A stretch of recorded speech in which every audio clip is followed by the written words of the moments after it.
Okay, so ipagpatuloy natin ang pagre-review natin para sa NAPOLCOM exam, ayan, para sa PNP entrance and qualifying exam.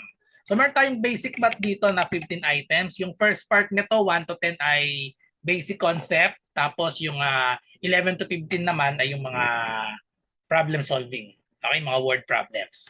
Okay, so bawat slide, i-post nyo po, try nyo sagutan bago panoodin ang aking solution.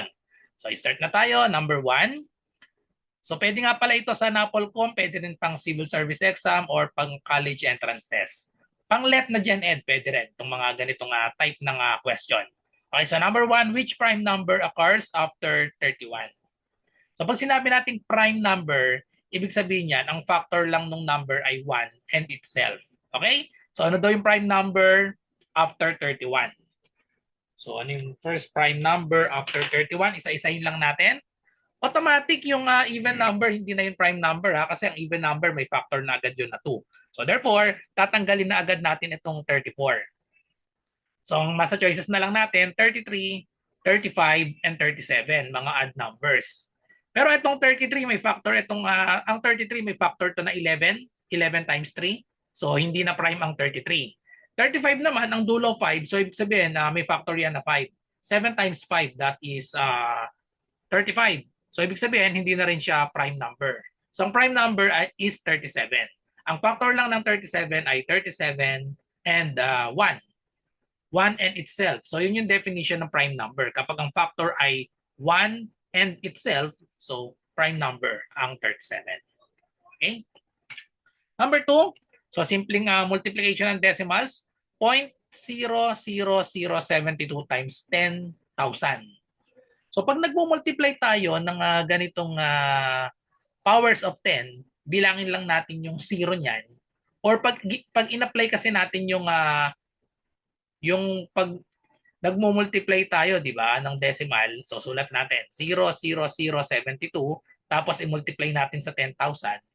Di ba, ang shortcut ay kopyahin lang natin itong apat na 0, 1, 2, 3, 4, tapos i-multiply natin itong 1 dito sa 72 na lang, bali wala na itong mga 0 sa harap. So 1 times 72, we have 72. And then bilangin natin yung decimal places. So bilangin natin yung decimal places, 1, 2, 3, 4, 5. So dito sa dulo, simula tayo sa dulo, bilang ng 1, 2, 3, 4, 5. So therefore, dito natin ilalagay yung decimal. Ang magiging sagot natin ay 7.2. Bali wala na yan kapag yung decimal nandito sa after ng number, yung mga 0, bali wala na yan. So therefore, ang sagot na lang ay 7.2, letter D. Okay? Number 3, what is 3/5 of 50? So 3/5 of 50, ibig sabihin yan, i-multiply lang natin. Ang ibig sabihin ng of ay multiplication. So we have 3/5, multiply lang natin sa 50. Okay? Since maliit na number lang, pwedeng i-multiply lang natin yan. 3 times 50, that is equal to 150. And then, divided by 5.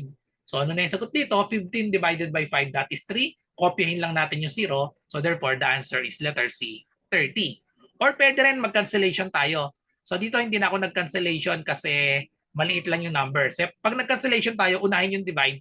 50 divided by 5, that is equal to 10. So, same answer, multiply natin 3 times 10, that is equal to 30. Number 4, which fraction is equal to 0.20%? Ayan, so pag-convert nito, medyo maraming malilito dito eh. Yung 0.20 muna ang i-convert natin. I-convert natin yung 0.20. 0.20. Ang 0.20, same lang yan sa 0.2. So 0.20%, same yan sa 0.2%. So paano ba tayo mag-convert nito sa decimal or sa fraction? Di ba kada isang decimal point, ang katumbas niya ay power of 10. Isang decimal place tayo, 0.2. So ibig sabihin, same yan sa 2 over 10. Okay? 2 over 10, pero may percent pa rin. O, kopyahin natin yung percent. Tapos, ang ibig sabihin ng percent ay divided by 100. O, i-convert natin ito, ang ibig sabihin ng percent ay divided by 100. So, ibig sabihin, magkakaroon tayo ng 2 over 10. Tapos, percent nga, ibig sabihin divided by 100, edi mag-divide tayo ng 100. Or in short, tanggalin yung percent, maglagay ng 100 dito sa denominator. Kaya napamultiply dito sa 10 yung 100. So tapos i-simplify natin. Para i-simplify ito, pwedeng makancel yung 2 at 10. Divide parehas sa 2. Divide natin parehas sa 2. 2 divided by 2, 1. 10 divided by 2 is 5. Then simplify natin. So we have 1 over 5 times 100 is 500. So the answer is 1 over 500, letter A. Okay? Number 5. So kailangan kabisado lang ito. What is the square root of 81? So anong number na kunin natin square root of 81? Anong number na kapag minultiply sa sarili, ang sagot ay 81? So kabisaduhin nyo lang yan. So equal ang 81 sa 9 times 9. 9 times 9 is 81. So 9 times 9, same yon sa 9 squared. Okay? So therefore, makakancel lang yung square root tsaka yung square. The answer is 9. Letter C. Then, next number 6. So same question lang. Naging cube root lang. What is the cube root of 216? So pwedeng mag-trial and error lang tayo dito. Cube root of 216. Kailangan i-express natin yung 216 sa ganitong form and cube para makancel yung 3. So pag tumingin tayo sa mga choices, ano ba yung possible na pag minultiply sa sarili niya 2 beses, magiging ang dulo ay 6. Parang yung 4 hindi, no? Kasi pwedeng i-try natin isa-isa yan. Isa-isa. Kapag 4 cube, ibig sabihin 4 times 4 times 4. So equal lang ito sa 64. 4 times 4, this is 16. Times 4, 64. So mali ito. Obviously, mali yung 5 kasi pag 5 minultiply natin sa sarili niya, ang dulo niyan 5, hindi magiging 6. So mali na rin yung 5. So pwede natin i-try itong 6. Pag minultiply natin 6 times 6 times 6, 6 times 6, 36. Tapos i-multiply ulit natin 36 times 6. So parang eksakto ito. 6 times 6 is equal to 36. 6 times 3 is 18 plus 3, 21. Yun, sakto. 216. So ibig sabihin, ang 216 ay equal sa 6 cube. And then syempre, makakancel na siya. Cancel yung cube root, cancel yung 3, matitira ay 6. So therefore, letter A ang tamang sagot. Ang cube root ng 216 ay 6. Number 7. What is the greatest common factor of 42, 126, and 210? So greatest common factor, ibig sabihin yung pinakamalaking number na pwedeng mag-divide dito sa tatlong numbers, 42, 126, and 210. Pag ganito, magsisimula tayo dito sa pinakamaliit na number. Kasi hindi naman pwedeng maging sagot yung malaking number, 210 and 126. Kasi sabi nga, common factor yan. Ibig sabihin yung number na pwedeng mag-divide sa kanila. So mali na yung 126 and 210. Nasa 42 tayo babase. So yung 126 ba ay pwedeng ma-divide sa 42 tsaka sa 210. Okay? So pwede mag-factor 3 tayo dito. Pwede nating i-factor itong 126. Saan ba pwedeng i-divide itong 126? Parang pwede sa 3, ano? Pag dinivide natin sa 3, 12 divided by 3, that is 4. 6 divided by 3, 2. Ayun, so may 42. May 42 pala itong 126. O may 42 sila, parehas. O i-try natin yung 210 kung magkakaroon din tayo ng 42 dito. Ang 210, sa 10 muna, pwede yung 21. 21 times 10. That is 210. Parang may 4 din itong 21. Itong 210. Kasi itong 10, pwede natin gawin itong 10 na 2 times 5. 2 times 5, pwede, no? Tapos itong 21, pag minultiply natin, 21 times 2, equal yan sa 42. So ibig sabihin yung 210 pala, pwede siyang gawing 42. Pwede palang itong gawin na 42 times 5. 42 times 5 pala equal sa 210. So malinaw, may 42 lahat. 42, yung 126 may 42, yung 210 may 42 din.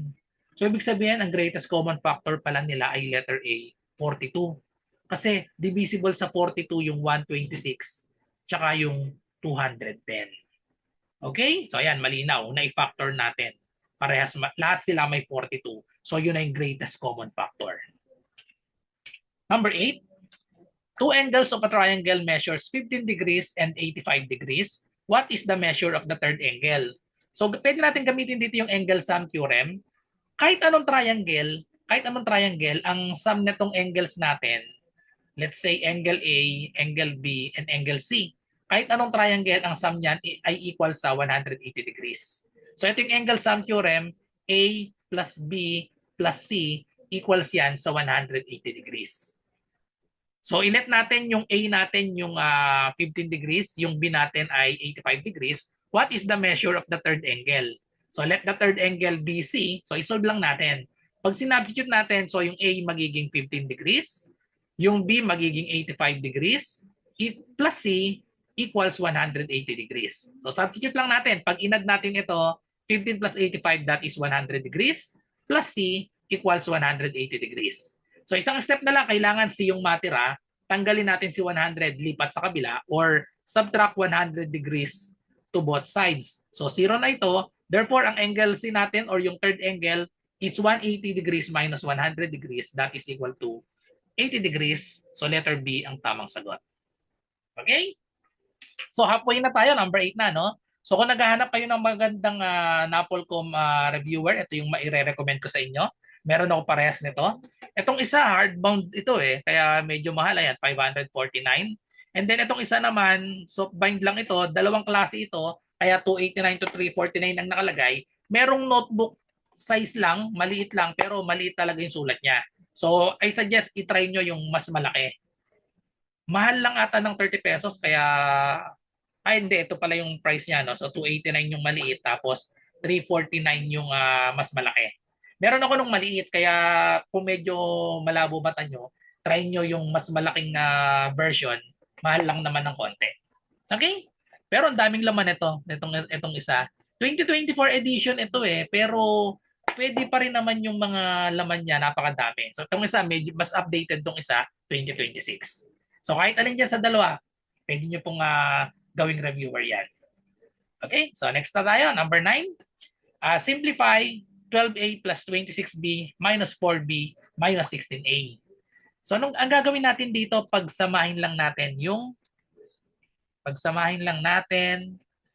yung like terms. Like terms yung parehas ng literal coefficient. Ito, 12A, tsaka itong minus 16A. So pagsamahin lang natin, tapos itong dalawang may B.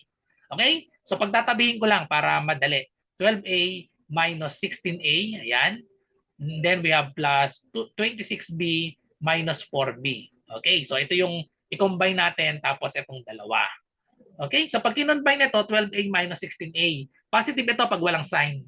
So ibig sabihin, opposite sign, isang positive, isang negative, ang gagawin natin, subtract, then use the sign of the bigger number. 12 tsaka 16. Ano ang sign ng 16? Negative. So therefore, pag kinombine ito, 12A minus 16A, the answer is 16 minus 12, we have negative 4A. Okay? So use the sign of the bigger number.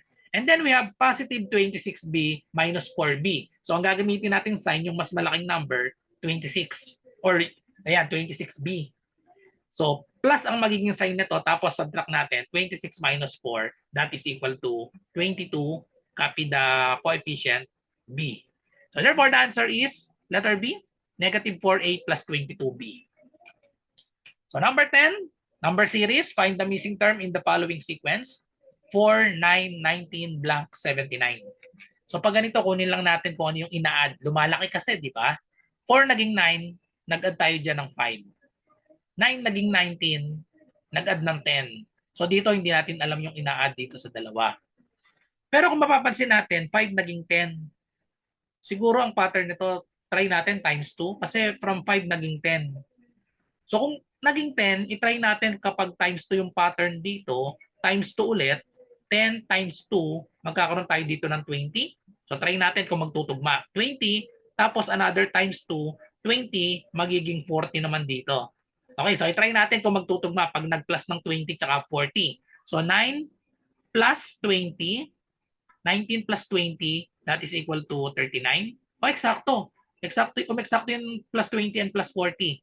39 plus 40, eksakto dito sa 79. So therefore, ayan ang pattern natin. Nag-a-add siya, palaki ng palaki yung ina-add, tina times 2.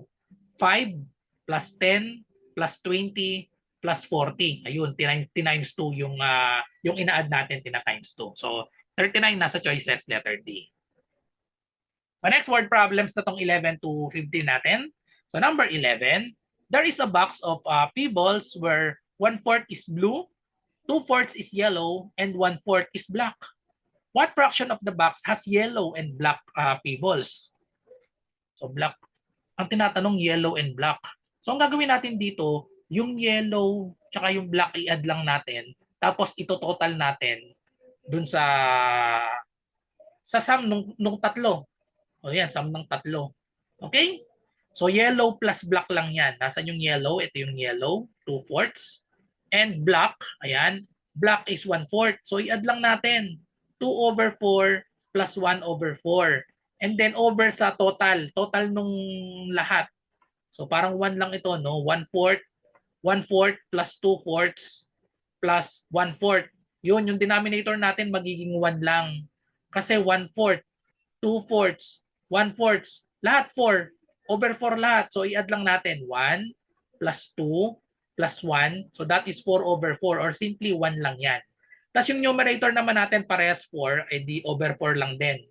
Tapos i-add natin itong numerator 2 plus 1, that's equal to 3/4. So therefore, ang magiging sagot na niya ay 3/4 over, itong 4/4 equal lang yan sa 1. Pag 1, pwede nang hindi isulat yan. 3/4 divided by 1 equal pa rin yan sa 3/4.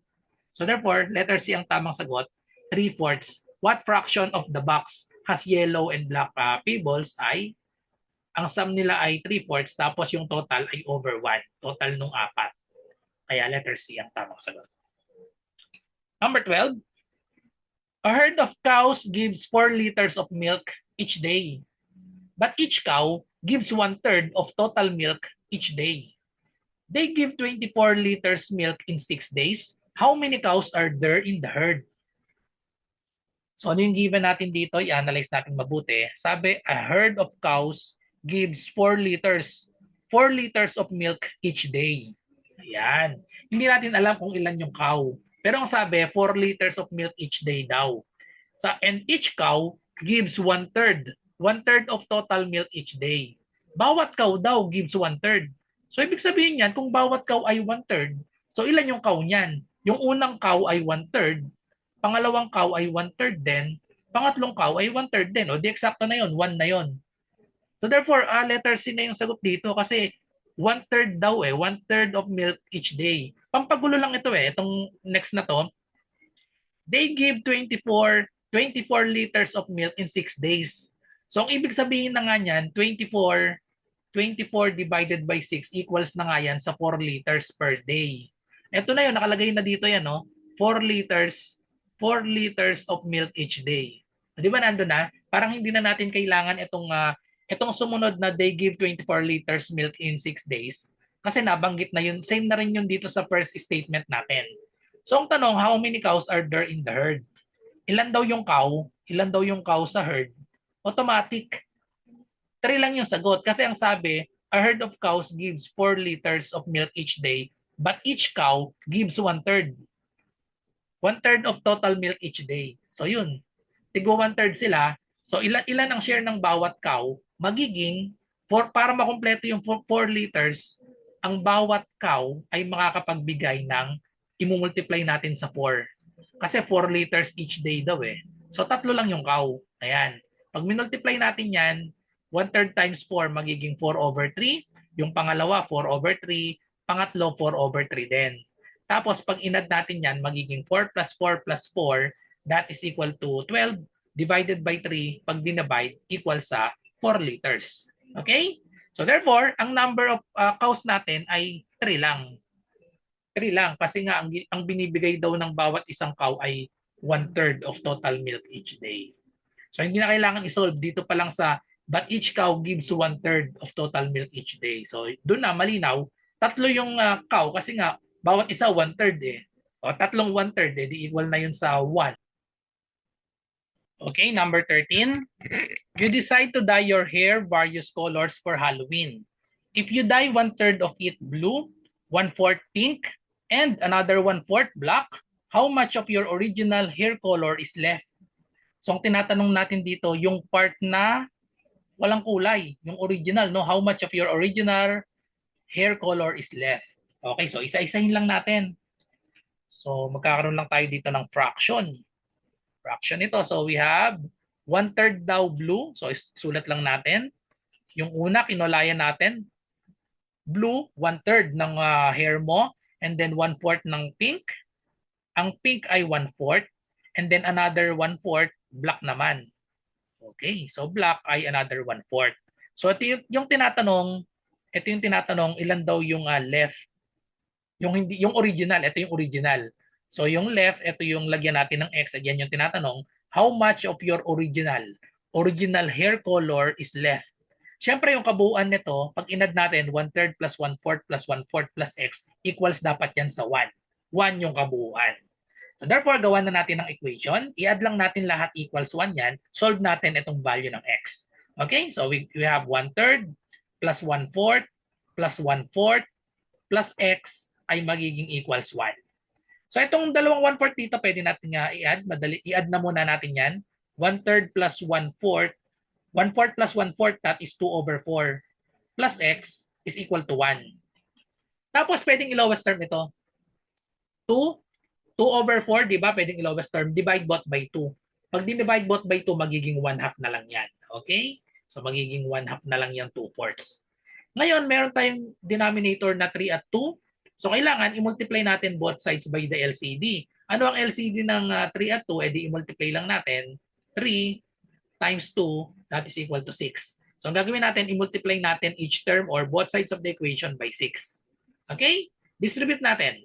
6 times 1/3, that is 2. Plus 6 times 1/2, kalahati ng 6, that is 3. Plus 6 times x, we have 6x equals 1 times 6, that is 6. I-combine natin ito, 2 plus 3, that is 5. So we have 5 plus 6x is equal to 6. Yung 5, ilipat natin sa kabilang side. So sasubtract tayo ng 5 to both sides. Cancel na yan, 0 na yan. 6x is equal to 6 minus 5, that is 1. Finally, divide both sides by 6. Therefore, ang x natin, yung natirang original na color ay 1/6 na lang. 1/6 yung walang kulay. How much of your original hair color is left? 1/6, letter B. So, yun na lang yung walang kulay. Next number, number 14. Parang logic lang itong 14. In his pocket, a boy has 3 red marbles, 4 blue marbles, and 4 green marbles. How many will he have to take out of his pocket to ensure that he has taken out at least one of each color? Kailangan daw kailangan may tigi-tigisa, at least one of each color. So meron tayong 3 red marbles, 4 blue marbles, and then 4 green marbles. So parang logic lang ito, isipin natin. Ilan dapat yung list na kukuhanin mo? How many will you have to take out of his pocket to ensure that he has taken out at least one of each color? So isa-isahin natin ha. Kapag 3 yung kinuha natin, maraming possibilities yung 3 di ba? Kapag 3 lang yung kinuha natin, hindi tayo sure kung makakakuha tayo ng tigi-tigisa nito. Pwede tayong makakuha ng tigi-tigisa, pwede ring hindi. So hindi tayo sure. Hindi tayo sure sa 3. Paano tayo makaka-sure kung ilan yung kukuhanin natin para makakuha tayo ng at least one of each color? Ang gagawin natin, i-add natin itong dalawa sa pinakamababa. Dalawa sa pinakamababa, ayun, 3 plus 4. 3 plus 4, tapos mag-add pa tayo ng 1. Bakit nag-add ng 1? Kasi kapag kumuha tayo ng 7, pag kumuha tayo ng 7 na marbles, yung 7 na marbles na makukuha natin, pwede siyang, kulang pa rin pala tong 7. Kasi yung 7, pwede siyang maging 3 red, tapos 4 na blue, di wala pa yung green. So pwede 8 pala. Pero pag 8 naman yung pinili natin, so mali na tong 7, pag 8 pala tong pinili natin, posible naman yung pinili natin na 8, pwede pala siyang maging 4 blue plus 4 green, yung 8. So mali pa rin pala yung 8 kasi possible na maging 4 blue siya at 4 green. Di wala pa rin yung red. Wala pa rin yung red.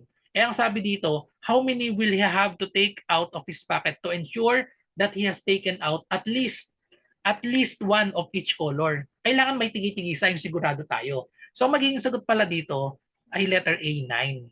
So ang technique pala dito, ang i-add pala natin, mali yung una kong na-add, ang i-add natin yung dalawang malaking number. 4 blue tsaka 4 green. Yung palang i-add, 4 plus 4. Tapos add pa tayo ng 1. Etong add 1, ito yung sigurado na makakakuha na tayo ng tigi-tigisa. Kasi possible kasi kapag 8 lang yung kinuha natin, possible siyang maging 4 blue tsaka 4 green. Eh di may 4 blue, 4 green tayo, wala pa yung red. Kaya plus 1, pag 9 yung kinuha natin, sure na tayo, meron na tigi-tigisa. So para malinawan tayo, another example. Halimbawa, meron akong 10 red and then merong 5 blue tapos merong 8 green. O dito, ilan naman yung kailangan nating kuhanin para maka-sure tayo na may at least 1. Meron tigi-tigisa sila. So kapag ganito yung given, ang gagawin natin, i-add natin yung dalawang pinakamarami. Ayun, 10. 10, 8 at 5, di ba? So i-add natin yung 10 at 8, 10 plus 8, tapos add tayo ng 1. Para sigurado na yan, kapag 10 plus 8 plus 1, kapag 19 yung pinuha natin, sigurado na may tigi-tigisa. Kasi pwede nating makuha yung 10 red, makuha natin yung 8 green, 18 na yon. Eh di worst case scenario yan, makuha natin yung 10 red, 8 green. Yung susunod na kukuhanin natin ay siguradong blue na. Okay? So kaya ganun yung technique, i-add natin yung dalawang mataas na number, tapos add pa tayo ng isa. In that case, meron na tigi-tigisa. Okay, so yun pala yung shortcut. So number 15, last number, averages 27 miles per gallon. If gas costs $4.04 per gallon, which of the following is closest to how much the gas would cost for this car to travel 2,727 typical miles? So ito ay simpleng ratio and proportion lang. Kasi ang sabi, 27 miles per gallon. Ayun niya, per gallon. And then sa kabila naman, gas cost, ito naman yung cost, 4.04 per gallon pa rin. So parehas per gallon yung pinag-uusapan natin. So direct variation lang ito. So ilagay ko dito yung miles. Ang miles ay 27 miles. Tapos itong 27 miles na yan, ang cost niyan ay magiging, dollar sign ang ilalagay ko dito, ang cost niyan ay 4.04. Kasi parehas naman silang per gallon. Okay? So kung tinatanong, which of the following is closest to how much the gas would cost for this car to travel 2,727 miles? Okay, so ito yung tinatanong, lagyan ko ito ng N. Okay? So direct proportion lang. Kasi pag tumaas itong miles, from 27 naging 2,727, syempre, itong price tataas din. So i-set up lang natin ang proportion, yung magka-partner, i-over lang natin. 27 over 4.04 equals dito sa 2,727 divided by N. And then i-cross multiply lang natin. Okay? Cross multiply, so we have 27N equals, multiply natin ito, 4.04 times 27, 27. And then solve for N, divide natin both sides by 27. Okay, so cancel na yan. Therefore, N is equal to, parang madaling i-divide ito, 27, 27. So equal lang yan sa 101 lang ito pag dinivide natin kasi pares 27 eh. Pag dinivide sa 27 yan, 27 divided by 27 is 1. 1 times 27 is 27. Subtract 0, bring down 2. 2 divided by 27, hindi pwede. So 0 lang yan. Bring down natin itong 7. 27 divided by 27, edi 1 din yon. Times 27, edi 0 na to. So therefore, pwede nang makancel ito. Equal na yan sa 101. Ngayon, i-multiply na lang natin ito. 4.04 times 101. Okay? So 4.04 times 101. 1 times 404, so that is 404. Nasa gitna yung 0, edi 00 lang yan. And then 1 times 404, edi another 404. Add natin, bring down 4, 0, 40 plus 4, we have 8, 0 ulit ito, and then 4. Count the number of decimal places, 1, 2. So therefore, we have 1, 2. The answer is 408, 408.04. Ayun, so yung ang tinatanong closest daw eh, no? Which of the following is closest? Ang closest hindi talaga eksakto yung lumabas, no? 408.40. So therefore letter C, yung closest $408.40. Pinakamalapit dito. Baligtad no? 408.04 dapat, yung dito 408.40. So medyo tricky pa kasi nakalagay naman dito yung word na which of the following is closest. Okay? So direct variation lang pala. So that's it. So thank you for watching. I hope may natutunan kayo sa video na ito. Kung meron kayong math question, ay i-comment nyo lang or i-PM nyo ako sa aking messenger. Ayan, RJ Enseñado. So good luck sa lahat na nagre-review. Bye-bye and God bless.